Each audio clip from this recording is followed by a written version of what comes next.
Did you know Kentucky is one of only 7 states where cockfighting is not considered a felony? Well, some are now looking to change that.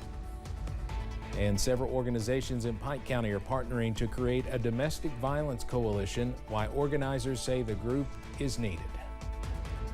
Plus, we are mild in the short term, but some cooler conditions are on the way by Sunday. Those details coming up as Mountain News at 6 starts now.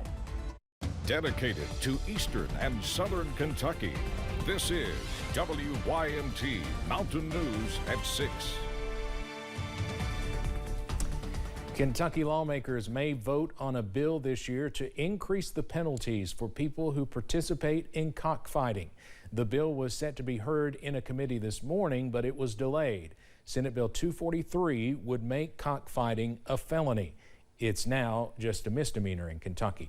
WYMT's Phil Pendleton has more on the proposed legislation.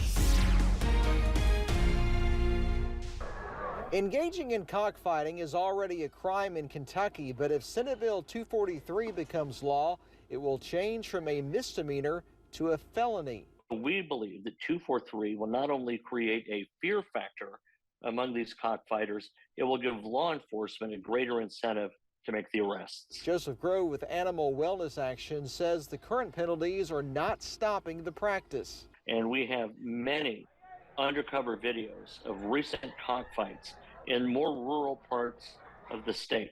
So we know that they are happening. Seeing that, I am going to go ahead and call us to order. The bill to increase penalties was to be heard in the Senate Judiciary Committee Thursday, but was taken off the agenda. But I don't think the votes are there. At the end of the day, I guess there's just support for that sort of fighting, which is regrettable. There's law enforcement that supports this bill. Supporters say that it's not just the cruelty to animals. They say that the practice of cockfighting often leads to other crimes, other problems in the communities where these matches take place. You see drug trafficking, small towns, a lot of people gather in them, prostitution comes. It brings with it a tide of related criminal activity. Grove says Kentucky is only one of 7 states where cockfighting is not a felony offense. In Frankfort, Phil Pendleton, WYMT Mountain News. Joseph Grove says many of its undercover videos show children at events, and he says this bill also says that taking a minor to a cockfighting event will remain a misdemeanor. A bill designed to help victims of crime has cleared another hurdle in Frankfort. Senator Denise Harper Angel says Senate Bill 319 adds more provisions to what was passed 2 years ago. It increases the overall cap for crime victims from $30,000 to $50,000 in compensation. It clarifies who is entitled, including caregivers. It also eliminates the 5-year statute of limitations, which will help in the backlog of rape kits. I worked with hospitals, Crime Victims Compensation Board, Kentucky sexual assault programs, and just proud of the legislation. It's hopefully going to be my last bill that I pass and help victims of crime.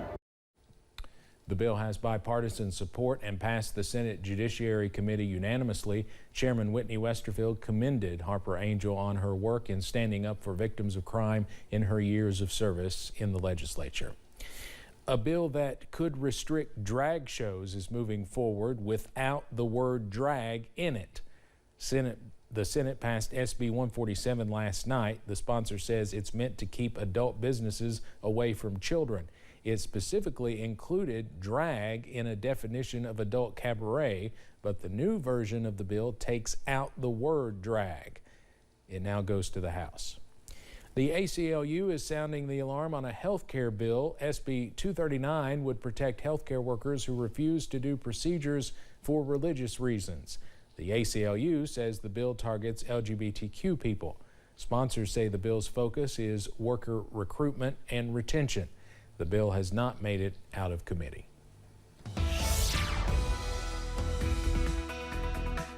Well, the tarp is out at the baseball field over at U Pike, and I bet they have the WYMT First Alert weather app because they know rain is on the way as early as tomorrow. This evening, though, we are dry across the region. Those temperatures also not too bad, sitting at 51 degrees over at U Pike, and most of us right now in the middle to lower 50s and a few upper 50s in the Cumberland Valley, up to 57 for Manchester, 52 over in Floyd County, and 54 in Clintwood over in Southwest Virginia at this hour. Up on First Alert Pinpoint Doppler, again, no issues as we go into this evening, but notice as we zoom out, or as we go into this evening, we are tracking some more cooler and drier weather, upper 40s to lower 50s, but now as we zoom out, we are tracking some moisture over the heartland, and that will continue pushing into our region as we go into your Friday. Also for the first half of this weekend, so rain chances are not too far away. More details on those showers coming up in just a few minutes. Steve? Cameron, thank you. A Wise County, Virginia grand jury indicted a man from Appalachia with murder after a deadly 2023 fire. Virginia State Police charged 30-year-old Curtis D. Holbrook with murder and arson. Officials say in February 2023, crews responded to a fire in the 300 block of Callahan Drive in the Appalachia community. Once the fire was put out, officials found the body of 65-year-old Michael D. Woodward inside the home. Officials said Woodward lived at the home. The Laurel County Sheriff's Office, London Police Department, and Knox County Sheriff's Office are now partners in a drug task force. WYMT's Chandler Wilcox tells us how these agencies have already found success.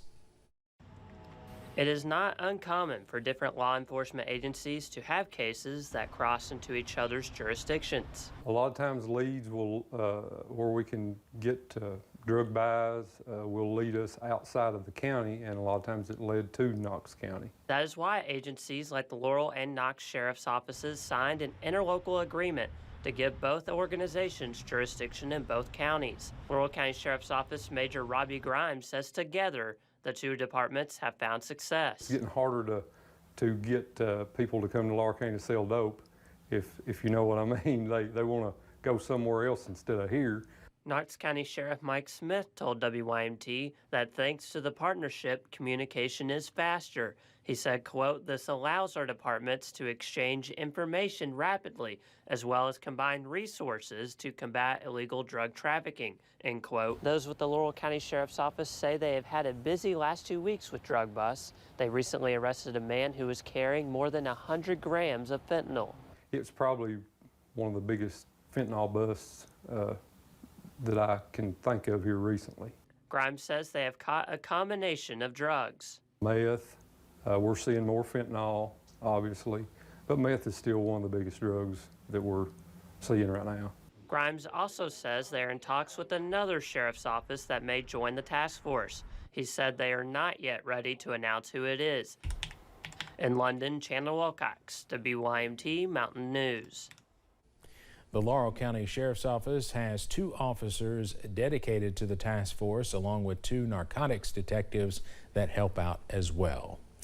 One Pike County group is trying to provide resources and reduce domestic violence in the region. WYMT's Buddy Forbes has more about the Coalition for Change.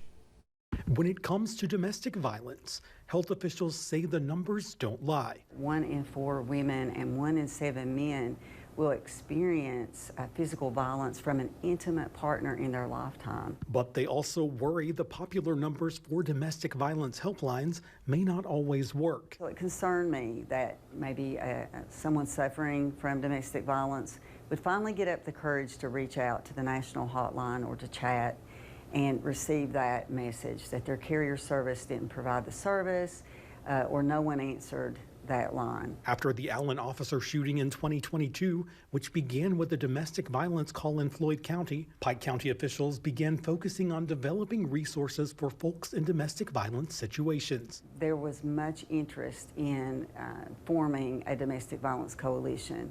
We feel as a group that there is a lot of good that we can do. The Pike County Health Department is working with other partners like Turning Point Kentucky, local attorneys, advocacy groups, and more. cultivating a coalition for those in need. Because domestic violence is a complicated issue, no one agency likely has all the answers. The Pike County Domestic Violence Coalition works to connect survivors with resources and provides a 24/7 helpline to make sure someone is always on the other end of the call. There are resources available, and they don't need to wait until they're in a 911 emergency situation to reach out. Saying it is not too late and you are not alone. In Pike County, Buddy Forbes, WYMT Mountain News.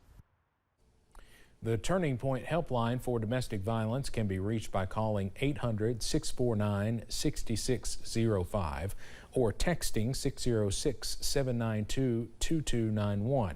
The coalition hosts quarterly meetings which are open to the public. The next meeting is set for June 4th at the Pike County Health Department. Well, enjoy the calm weather this evening because rain is back as early as tomorrow. Those details coming up. Plus, the old saying, "the sky is the limit," was once just a figure of speech, but now for students in Barberville, the sky may just be the beginning.